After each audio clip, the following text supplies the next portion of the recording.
یقین محکم، عمل پہم، محبت فاتح عالم، جہاد زندگانی میں یہ ہیں مردوں کی شمشیریں۔ السلام علیکم معزز ناظرین، میں ہوں ڈاکٹر محمد عارف صدیقی اور آپ دیکھ رہے ہیں ریئل فیس میڈیا۔ آج رسمی باتوں کو بالائے طاق رکھتے ہوئے میں سیدھا موضوع پر آنا چاہوں گا۔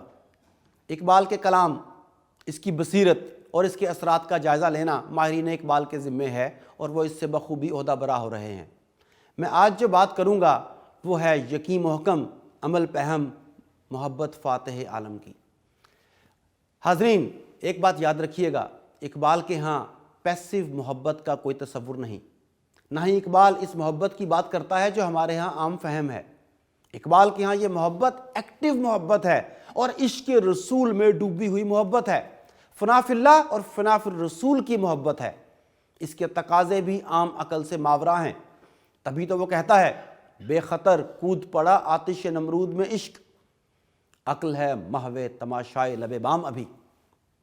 یعنی یہ عقل کا نہیں، محبت کا، عشق کا، سپردگی کا امتحان تھا۔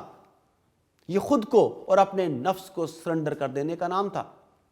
اقبال اس محبت اور اس عشق کی بات کرتا ہے، اور یہ خوابوں خیالوں والی محبت نہیں، ہاتھ پر ہاتھ دھرے بیٹھے خیال یار میں گم رہنے والی محبت نہیں، بلکہ ایسی محبت ہے جو تقاضا کرتی ہے کہ رسول اللہ کی ذات ہمارے لیے ہمارے ماں باپ اور بیوی بچوں حتیٰ کہ اپنی جان سے بھی زیادہ محبوب ہو۔ اور یہ محبت ایک پہم، مسلسل اور ثمر آور عمل کا مطالبہ کرتی ہے، اور یہ تبھی ممکن ہے جب یقین کا درجہ محکم ہو۔ ناظرین اکرام، اقبال کی شاعری بے عملی سے عمل کی جانب لے جانے کی سوچ کا نام ہے۔ یہ وہ معرفت دیتی ہے جو جوش، جذبے اور حرارت سے بھرپور ہے۔ یہ تارک دنیا ہونے کا نہیں بلکہ مرد میداں ہونے کا درس دیتی ہے۔ یہ جامد نہیں، متحرک ہے۔ یقین محکم، عمل پہم، محبت فاتح عالم۔ جی ہاں، محبت فاتح عالم بن سکتی ہے اگر وہ آفاقی قوانین کے گرد گھومتی ہو۔ یہی محبت کبھی بھوکے کے منہ میں نوالا ڈالتی ہے تو یہی محبت کبھی نوالا چھیننے والوں کے ہاتھ کاٹ ڈالتی ہے۔ یہی محبت زخموں کا مداوا بنتی ہے تو یہی محبت زخم دینے والوں سے قصاص طلب کرتی ہے۔ یہی محبت بے سہاروں کو پناہ دیتی ہے اور یہی محبت ظالموں کے خلاف صف آرا ہونے پر آمادہ کرتی ہے۔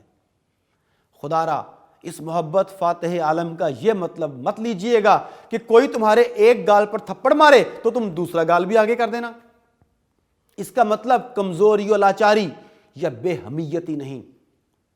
اس کا مطلب استعمار یا طاغوت کے سامنے سر جھکا دینا نہیں، بلکہ اس آفاقی محبت کے نشے میں چور ہو کر آفاقی و آسمانی اصولوں کے مطابق دنیا کو فتح کرنا ہے۔ دوستو، الفاظ کے ہیر پھیر میں مت الجھیں، بات کو سمجھیں۔ بارگاہ رسالت میں ایک آدمی پیش ہوتا ہے اور کہتا ہے کہ ہم سنتے آئے ہیں کہ اپنے بھائی کی مدد کرو، خواہ وہ ظالم ہو یا مظلوم۔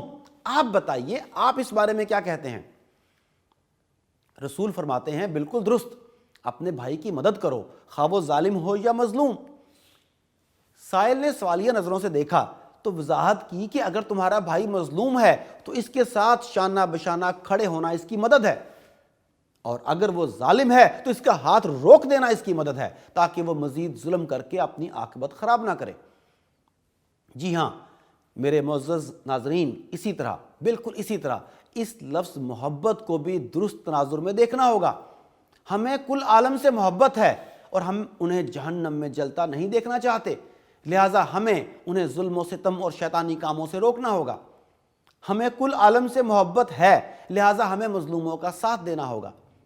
ہم عشق الہی اور حب رسول کے دعوے دار ہیں تو ہمیں رحمانی نظام کی جد و جہد کرنا ہوگی۔ اور کوئی شک نہیں کہ یہی محبت جب سیدنا صدیق اکبر، فاروق اعظم اور عثمان و علی رضی اللہ تعالی عنہم کے دلوں میں موجزن تھی تو فاتح عالم تھی، اور یہی محبت آئندہ بھی ہوگی۔ اس کے لیے ہمیں اس محبت کے اسلوب اور تقاضوں کو سمجھنا اور اپنانا ہوگا، رگ رگ میں سمونا ہوگا، سانسوں میں بسانا ہوگا، مگر محکم یقین کے بغیر یہ ممکن نہیں۔ اور اس یقین کو ذک پہنچائی ہے افکار مغرب کی اندھی تقلید نے۔ ہم تو وہ تھے جن کے بارے میں شاعر مشرق فخریہ کہتے تھے، یہ غازی، یہ تیرے پراسرار بندے، جنہیں تو نے بخشا ہے ذوق خدائی،